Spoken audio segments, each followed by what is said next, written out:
À cet instant précis, sans que personne ne le sache, il vient de parier 50 milliards d'euros. C'est plus que le PIB de certains pays. C'est plus que la valeur totale de la banque qui l'emploie. Un seul clic qui peut soit sauver l'économie française, soit rayer l'une des plus grandes banques du monde. Comment un simple salarié a-t-il pu échapper à tous les radars de la planète? Comment a-t-il pu miser une fortune qu'il ne possédait même pas, sans qu'une seule alarme ne se déclenche? Et surtout, pourquoi tout le monde a préféré fermer les yeux tant que les profits tombaient? Plonge avec moi dans les coulisses du plus grand séisme financier de l'histoire, l'affaire Jérôme Kerviel.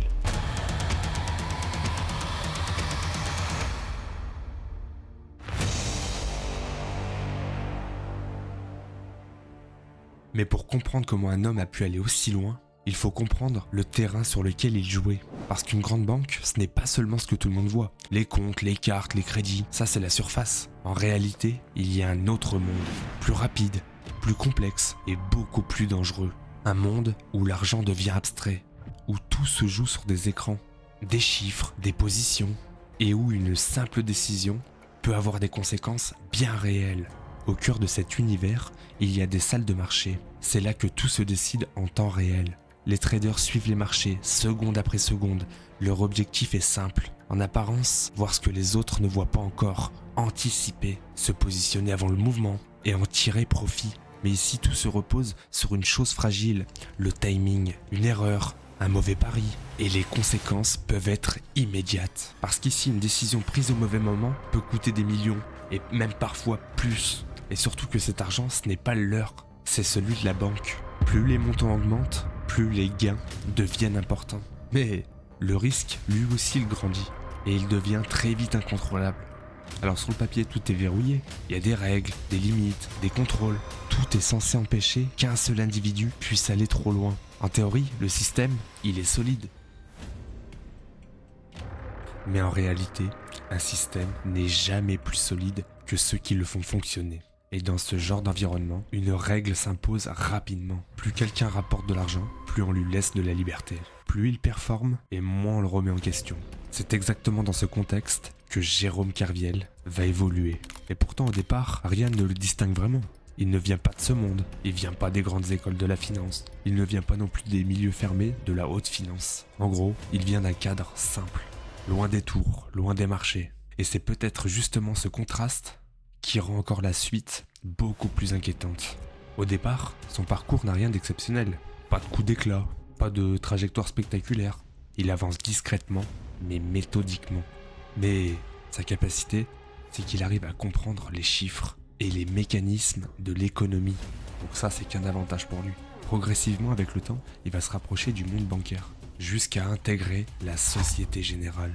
Et là, contrairement à ce qu'on pourrait penser, au début, il ne prenait pas de risques. Il les contrôlait juste simplement, quoi. Son rôle, c'était d'observer, analyser et vérifier. En gros, c'était pour comprendre comment la machine, elle tournait, quoi. Et surtout, comment elle peut être contrée. Et c'est précisément que ce détail va tout changer. Pendant plusieurs années, il a observé les opérations, les validations, les circuits internes. Il comprend parfaitement comment la machine fonctionne, comment elle se protège et surtout où elle peut céder. Et puis un jour, tout change. Il quitte les coulisses et il passe de l'autre côté. Le côté où il va passer à l'action. Il rentre en salle de marché et à partir de là, il ne se contente plus d'observer le jeu. Non, il commence à y participer. Au début, rien ne le distingue vraiment. Au début, il n'a pas le profil qu'on associe souvent à ce milieu. Il reste discret, concentré, presque effacé. Mais il possède un avantage que beaucoup n'ont pas. Il connaît déjà les mécaniques internes de la banque. Et dans cet univers, ce ne sont pas les apparences qui comptent. Le plus, ce sont les résultats. Très vite, il commence à en produire. Il prend certaines positions que d'autres n'osent pas prendre. Et alors qu'un événement brutal secoue les marchés, ses choix se relèvent gagnants. Et d'un coup, le regard des autres change. Celui qui passait inaperçu devient un profil qu'on remarque. On commence à lui faire confiance, à s'intéresser à ses résultats, à lui laisser davantage de la place. Et c'est souvent comme ça que commencent les vraies dérives. Pas dans le bruit, pas dans l'excès visible, mais dans une montée progressive de confiance. Une confiance des autres, puis une confiance en soi. Et parfois, c'est précisément là que le danger commence. À force d'enchaîner les bons résultats, quelque chose change. D'abord, au début, presque rien. Il suit les règles. Puis lentement il s'en éloigne. Pas d'un coup, pas de rupture visible, juste une succession de petites décisions. Un ajustement, une prise de risque un peu plus grande, une conviction personnelle qui commence à prendre le dessus. Et tant que les résultats sont là, personne ne s'inquiète. Parce que dans ce milieu, la performance a un effet pervers. En soi, elle rassure, puis elle fait baisser la vigilance. Elle donne l'impression que tout est sous contrôle. Et même quand c'est pas le cas. Quand quelqu'un rapporte de l'argent, ses méthodes sont rarement remises en question. Ses résultats parle pour lui. Et surtout, il crée autour de lui une forme de confiance invisible. C'est exactement ce qui va se produire. Les années passent et ses chiffres sont bons, très bons même. Il atteint ses objectifs, puis en plus, il les dépasse. Encore et encore. Quand tout à l'heure vous rappeliez que en 2005, quand je commence, on me demande de faire 3 millions d'euros, j'en fais 5, que l'année suivante on me dit bah super, t'as fait 5 à la place de 3, bah tu feras 5 l'année prochaine, que j'en fais 12. Et à chaque succès, la vigilance, elle diminue, parce qu'il prend confiance. Aux yeux de la hiérarchie de la banque, il devient un très bon élément, rentable, discret, qui fait zéro problème. Le profil idéal, en gros. Et souvent, c'est exactement ce type de profil qu'on surveille le moins. Mais en interne, quelque chose change, une conviction s'installe. Il commence à penser qu'il comprend le marché mieux que les autres, qu'il peut voir ce que les autres ne voient pas encore, anticiper. Et à partir du moment où quelqu'un confond réussite répétée et le contrôle total, la chute devient presque inévitable. Et pendant que cette confiance grandit, ailleurs dans le monde, un autre système commence à craquer lentement. Au début des années 2000, aux États-Unis, les banques prêtent massivement pour financer l'immobilier. À tout le monde, même à ceux qui ne devraient même pas emprunter. Le principe est simple. Plus on prête, plus on gagne. Tant que les prix y montent, tout le monde pense que le système fonctionne. Les familles achètent, les prix grimpent.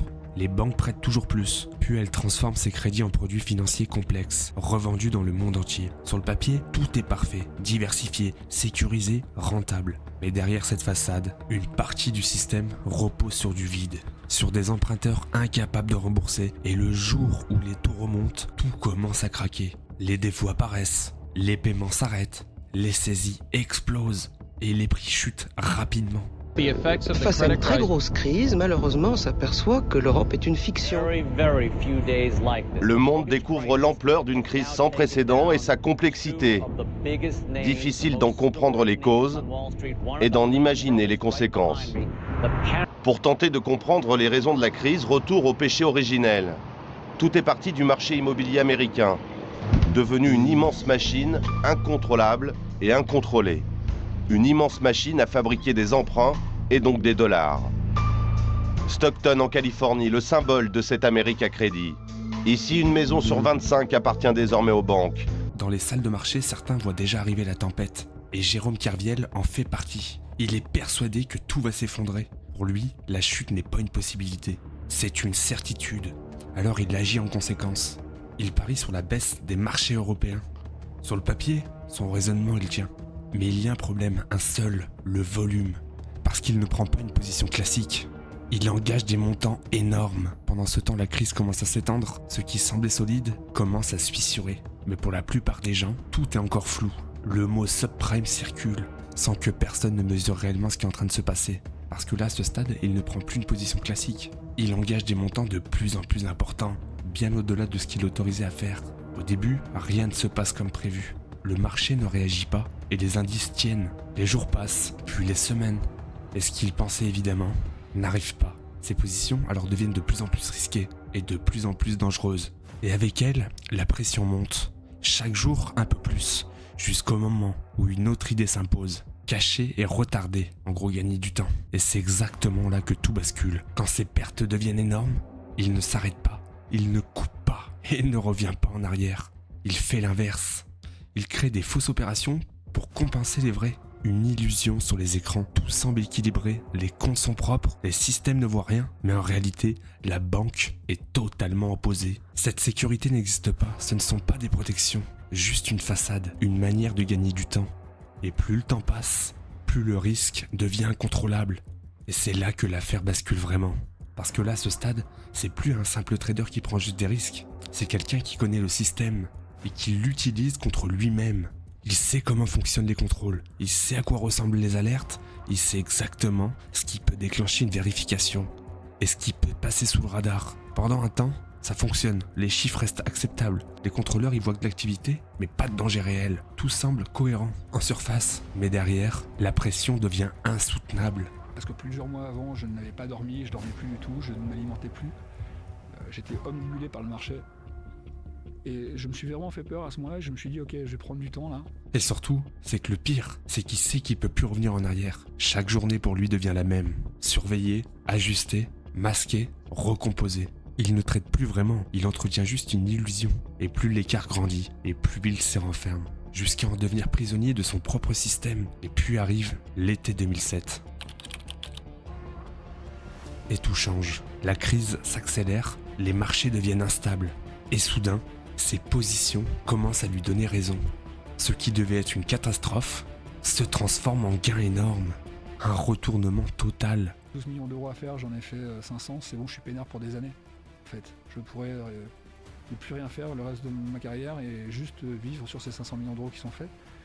Mais ce retournement cache un nouveau problème.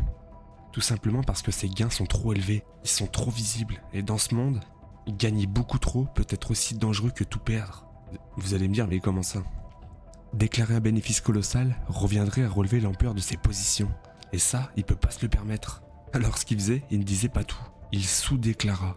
Il ne remonte qu'une seule partie de ses gains. Suffisamment pour paraître performant, pas assez pour attirer l'attention. Et encore une fois, ça passe. Personne ne voit l'ensemble. Chacun voit qu'une seule partie. Et tant que ça reste crédible, personne ne creuse. Alors que c'est dangereux. Parce que dans ce genre de situation, le problème n'est pas seulement celui qui cache, c'est aussi celui qui ne préfère pas voir. Parce que tout contrôler est dans la banque. Et c'est exactement comme ça que les plus grands scandales naissent.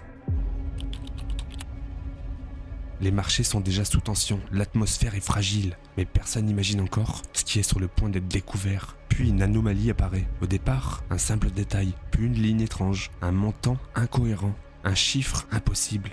Cette fois, l'alarme est trop grosse, impossible de l'ignorer. Les équipes creusent, remontent toutes ces opérations, et à mesure qu'elle avance, une réalité se dessine. Un nom remonte souvent, Jérôme Kerviel. Au départ, il essaie de contenir la situation.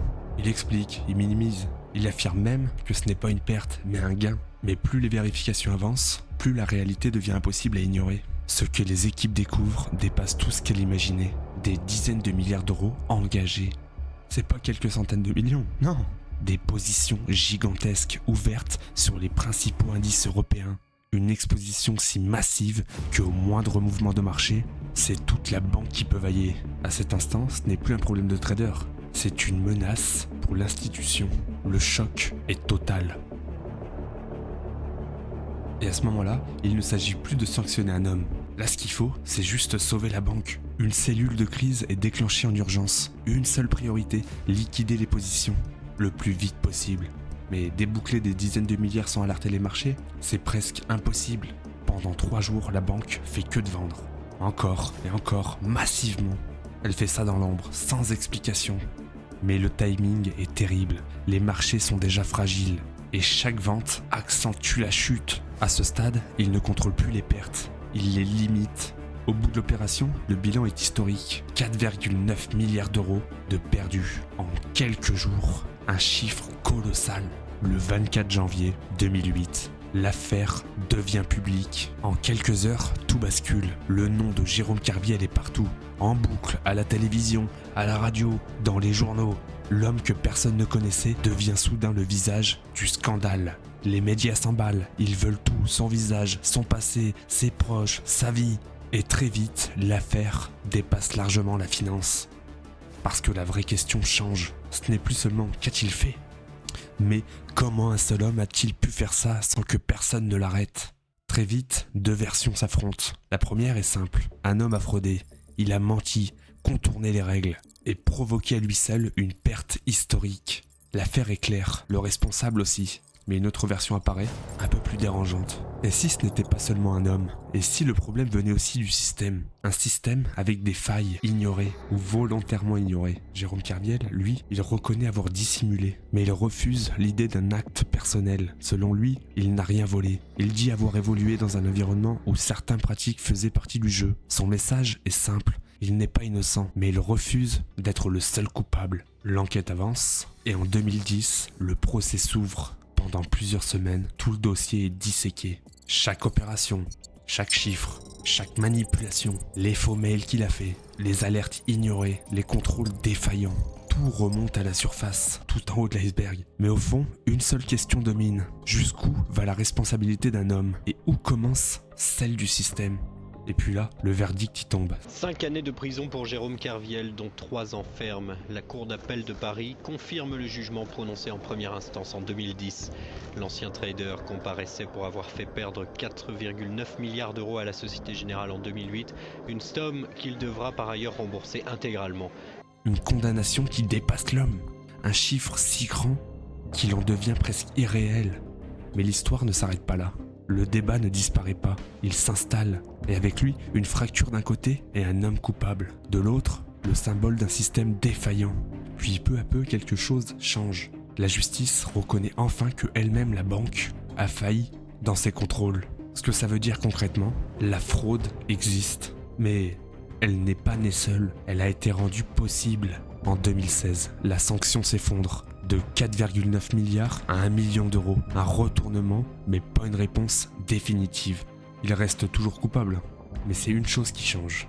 La banque, elle aussi, n'était pas irréprochable. Et c'est peut-être ça qui rend cette affaire aussi marquante. Parce qu'au fond, ce n'est pas seulement l'histoire d'un homme, c'est l'histoire d'un système persuadé d'être sous contrôle. Un système rempli de règles, de limites, de procédures. Et pourtant, incapable d'empêcher l'impensable. Je sais pas pourquoi ce dossier s'appelle l'affaire Kerviel et pas l'affaire Société Générale, tant il est évident de ce que j'ai vécu et des pièces qui sont au dossier que mes supérieurs étaient informés de tout ce que je faisais et la banque savait ce que je faisais. Depuis, tout a été renforcé. Les contrôles, les systèmes, la surveillance. Des centaines de millions ont été investis. Les mesures pour que le cas Kerviel ne se reproduise pas. Après s'être vu infliger une amende de 4 millions d'euros par l'autorité des marchés financiers pour défaut de contrôle, la Société Générale renforce son système. Les traders, hier maîtres des lieux, sont aujourd'hui très surveillés. Mais ça ne change rien à une chose. Le mal a déjà été fait. Et certaines affaires ne disparaissent jamais vraiment. Dans la finance moderne, les plus grandes catastrophes ne naissent pas toujours d'un chaos visible. Elles commencent surtout dans le silence, dans la confiance, dans l'habitude, dans un système qui est persuadé de tout contrôler. Et c'est peut-être ça au fond, le vrai cœur de cette histoire. Au final, cette histoire dépasse largement le cas d'un seul homme. Oui, il y a eu des décisions. Oui, il y a eu des erreurs. Oui, il y a eu des manipulations. Mais le vrai problème, il est ailleurs. Il est dans le système. Un système convaincu qu'il pouvait tout contrôler, tout encadrer, tout surveiller. Et pourtant, une seule personne a réussi à passer dans la faille. Et c'est ça le plus inquiétant. Au fond, la vraie question n'a jamais été tranchée. Est-ce qu'un homme a tout fait? Ou est-ce qu'il a simplement exposé les failles d'un système entier? Et si c'est le cas, alors ça peut vraiment arriver à nouveau. Dites-moi votre avis en commentaire. Bon les petits loups, si vous avez suivi jusqu'à ici, c'est que la vidéo vous a plu, j'espère. C'était ma toute première vidéo. Donc soyez un peu indulgents, j'essaye d'apprendre en même temps. Donc n'hésitez pas à vous abonner si ça vous a plu. Parce que ce genre d'histoire, il y en a d'autres. Et c'est pas fini. Je vous dis à la prochaine. C'était Sombre Vice. Bye bye.